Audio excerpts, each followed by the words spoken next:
तेच ना, हिचं काय आहे, खूप त्रास देते ही आम्हाला सध्या सिरियलमध्ये. किती त्रास देते यार ही. हिला परत कडेवरून ढकलूया म्हणजे सगळं आठवेल. असे खूप सारे डीएम्स आले की अरे म्हणजे आता हिचं कॅरेक्टर संपलं, पण असं कसं आईला संपवलं, आणि जर आई जर गेली तर मग आता कमळीला तिचे बाबा कोण हे कळणार कसं. म्हणजे आमचं इतकं बॉन्डिंग आहे ना की वाटतच नाही मला ती मोठी आहे माझ्यापेक्षा. इतकं टवाळक्या करतो ना नावाला ताई लिटरली. म्हणते, गॉसिप. बाकी सगळं मला ती हेच नाही. करत असते. तिच्या वयाची असल्यासारखीच वागवत असते. येस, आपण असं सोबत राहूया, आणि मज्जा मी करूया. तुला हे सांगेन की तुझा जो इनोसन्स आहे ना तो तसाच ठेव. तू खूप गोड आहेस Yes, आणि ताई, अशीच yes, राहा. ताई.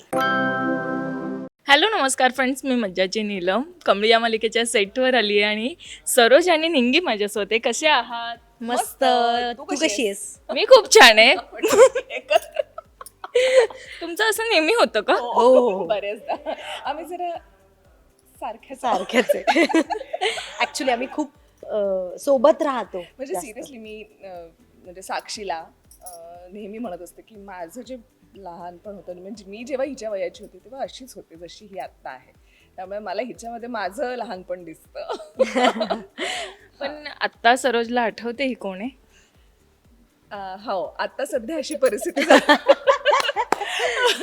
आता सध्या परिस्थिती अशी झाली की सरोज कड्यावरून पडल्यामुळे तिचं मेमरी लॉस झालेला आहे आणि त्याच्यामुळे तिला 5 वर्षापर्यंतचीच तिची कमळी आठवते आणि त्या पुढचं तिला काहीच आठवत नाहीये. त्यामुळे असं सगळं झालेलं आहे की तिला रोज आठवण करून द्यायला लागते, रोज कमळीला सांगावं लागतं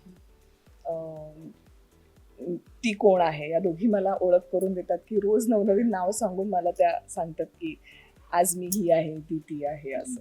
पण निंगी अशी किती नावं ठरवलीत की रोज काय काय सांगायचं असं? ऍक्च्युली काहीच नाही. ती तर मला विचारतच नाही माझं नाव काय आहे. पण कमळी तिचं नाव निंगी सांगते की माझं नाव निंगी आहे असं. आणि तिला आम्ही फक्त सांगतो की आम्ही मैत्रिणी आहे, तुम्हाला घेऊन आलो आहे, जाऊ कमळीकडे, एवढंच. आणि ती विसरून जाते. काही पण नाव सांगतो तिला, तरी काय हे नाही.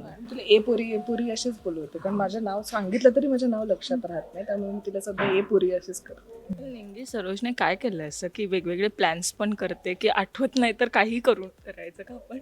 तेच ना, हिचं काय आहे, खूप त्रास देते ही आम्हाला सध्या सिरियलमध्ये. 2-2 मिनिटाला हे तुम्ही कोण आम्हाला वाटतं भाई हिचं काय आहे असं. तर पण तिची काय बोलली परिस्थिती होती ते पण सांग. ऍक्च्युली मी तेच किती कमळीला म्हटलं वैतागते की ही. यार की किती त्रास देते यार ही. हिला परत कडेवरून ढकलूया म्हणजे सगळं आठवेल. म्हणजे मी जेव्हा लहानपणी केलं असेल सरोजने ह्यांचं, ते लहानपणी माझ्या घरी येऊन खायची. हिचं घर नव्हतं, माझ्या घरी येऊन खायची, एक खादाडायची, सेकंड, माझं घर आयतं आहे. गिळायची. माझं तेव्हा नव्हतं. आता माझं- जरासं काहीतरी केलं, 4 घास माझ्यासाठी केलं तर काय झालं, काय माझं आणि बिघडलं? बंड्याचं घर आहे ताई. तुझ्या घरी काय योग्य? ते घर असलं तरी तुम्ही माझ्याच घरी पडलेले असायचे कमळीसोबत, कळलं हो, ना? actually. अशी आमची भांडणं अशी सारखी सुरू असतात कॅरेक्टर्सवर. एवढं मज्जा येते. पण आता मला सांगा की कमळीच्या आयुष्यात आम्ही बघतोय की खूप संकट येतात. म्हणजे कधीतरी असं मध्ये झालेलं की कडेहून जेव्हा पडलेलीच आहे तू, तेव्हा असं झालेलं की अरे आता आई गेली. तेव्हा अनेकांना असं वाटलं की आत्ता तू मालिका सोडलीस की काय? सो असे काही डीएम्स आलेत तुला आणि त्याहून काय मजा घडली? हो, असे खूप सारे डीएम्स आले की अरे म्हणजे आता हिचं कॅरेक्टर संपलं, पण असं कसं आईला संपवलं, आणि जर आई जर गेली तर मग आता कमळीला तिचे बाबा कोण हे कळणार कसं. त्यामुळे लोकांना खूप सारे प्रश्न पडले होते आणि लोक मला विचारायचे आता तुम्ही येणारच नाही का, तुम्ही दुसरं सिरियल घेतली का. तर पण मला हे कळलं होतं नंतर प्रोडक्शन हाऊसकडून की नाही तुला आणणार आहे काही दिवसानंतर. आणि खूप लवकरच त्यांनी मला आणलं प्रोडक्शन हाऊसमध्ये वाल्यांनी. त्यामुळे खरंच त्यांचे आभार की मी परत इन झाले. आणि फक्त आता खरं तर मलाही उत्सुकता आहे की पुढे आता काय करतायत, कारण कसं आता तिला कळणार आहे की तिचे बाबा कोण आहेत. कारण माझीच आता मेमरी लॉस झाल्यामुळे आता मी कशी, मला आठवणार आहे का हे सगळं. तर हे सगळ्यासाठी आम्ही पण सगळे उत्सुक आहोत. हो, पण निंगी आम्ही बघतोय की एकीकडे ऋषी आणि कमळीचं पण प्रेम आम्हाला कुठेतरी दिसतं आता. सो किती सपोर्ट करते, कारण की तिच्या आयुष्यात खूप काही सुरूच असतं, पण त्यातही एक मैत्रीण म्हणून तिला या मार्गी किंवा चांगल्या मार्गीकडे किंवा असं कुठेतरी दिसतं की तूही तिला सांगते की ऋषी सर चांगले आहेत. सो हे जुळून देण्यासाठी तुझा किती हातभार असणार? ॲक्च्युली खरंच कमळीच्या आयुष्यात आम्ही जेव्हा गावी गेलो तेव्हा तिला नंतर तो धक्का मिळाला की आबा गेल्याचा. म्हणजे ते दुःखीच झालं. त्यानंतर सरोजचं असं दाखवलं. सो तो इतकं ते दुःख होतं आणि त्या सगळ्या गोष्टीत ऋषीने तिला खूप सपोर्ट केला, कारण त्याचं प्रेम आहे तिच्यावर.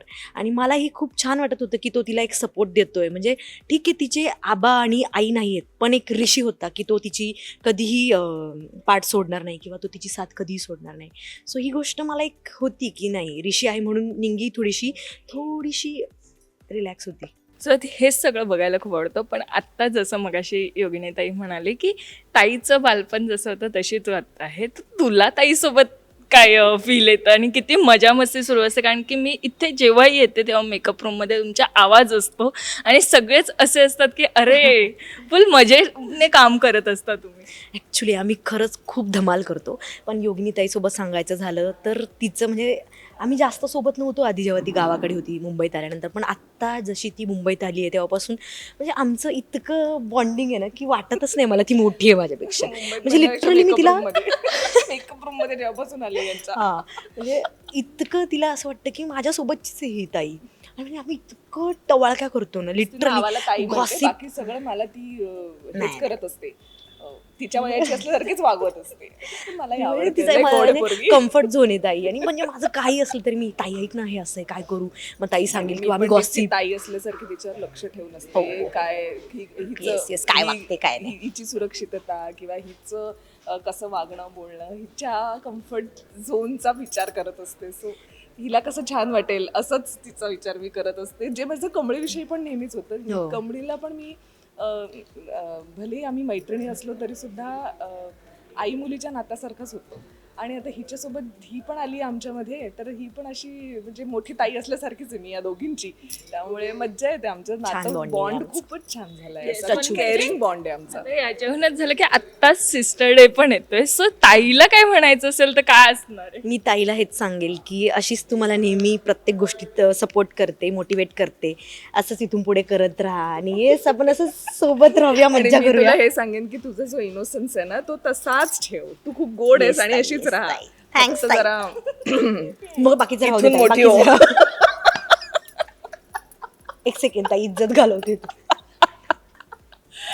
हे कट करा. सगळ्यांना माहिती निंगी कशी आहे, क्यूटशी स्वीटशी तशीच आहे ती रिअल आयुष्यात पण. आणि ताई पण खूप छान आहे ताई. Yes, पण दोघींना असं बघून खूप छान वाटतं आणि मला असं वाटतं की आत्ता आता आणखी ट्विस्ट येण्याचे खूप बाकी आहेत आणि आम्ही सगळे ते बघण्यासाठी खूप उत्सुक आहोत. मला असं वाटतं कमळी आलेली तेव्हाच तिने जे TRP गाठलंय आणि त्यानंतर ती सातत्याने प्रेक्षकांना आवडते.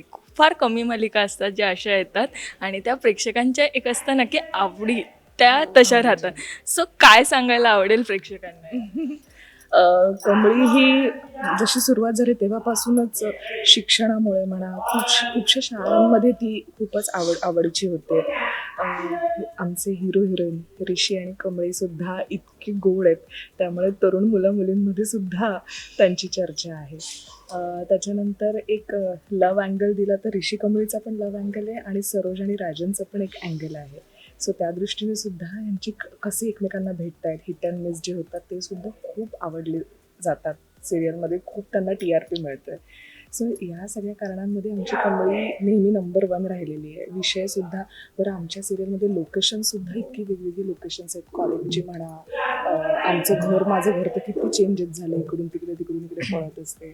प्लस हे बांधलेला सेटसुद्धा इतकं सुंदर आहे, नयनरम्य आहे, कॅरेक्टर्स सुंदर आहेत, कथाची टर्न्स अँड ट्विस्ट इतकी सुंदर आहे. त्यामुळे सिरियसली सगळ्या बाबतीत ही सिरियल नंबर 1 आहे आणि यापुढेही ती तशीच राहावी हीच आमची इच्छा. अगदी, आणि टीमही तितकीच उत्साही आहे. जे आता आम्ही बघितले की रील्सवर नुसते व्हायरल होत आहेत. काय ट्रिपला धमाल केली तुम्ही! तो उत्साह अजूनही सळसळतोय, खळखळून वाहतोय आमच्यामध्ये. सिरियसली खूप मजा आली ट्रिपमध्ये. काय काय मजा केली आहे तिथे आणि काय किस्से घडवून आलात तिथे? खूप मज्जा आली. म्हणजे आम्ही एन्जॉय केला खूप ट्रीप. म्हणजे सिरियसली खूप मच निडेड होती सगळ्यात आधी ती ट्रिप. कारण काम करून एक थोडंसं तोच पण आलेला असतो, त्यामुळे एकदा खूप रिफ्रेशिंग होती ही ट्रिप. त्यात आम्ही सगळे आमच्या गाड्या घेऊन एकत्र त्यात धमाल कोंबून भरलेलो होतो. त्यात गाणी, मजा मस्ती, एकमेकांच्या टपल्या मारणं, खेचणं हे सगळं सुरू होतं. एक विला बुक केला होता आम्ही लोणावळ्याला आणि तिथेच आम्ही स्विमिंग पूलमध्ये नाचलो, दंगा केला, रील केली, reels तुम्ही बनवल्या. बघतच असाल. आणि आम्ही त्याच्यानंतर एक खूप सारे गाडी games reel केली खेळलो. आहे. खूप सारे गेम्स खेळलो. 4 वाजेपर्यंत आम्ही गप्पा हाणत होतो अक्षरशः. खूप खूप खूप धमाल केली, खूप धमाल मज्जा केली आली. सिरियसली. झोपलो नाहीये, वेड्यासारख्या माऱ्या गप्पा हे सगळं सुरू होतं आमचं.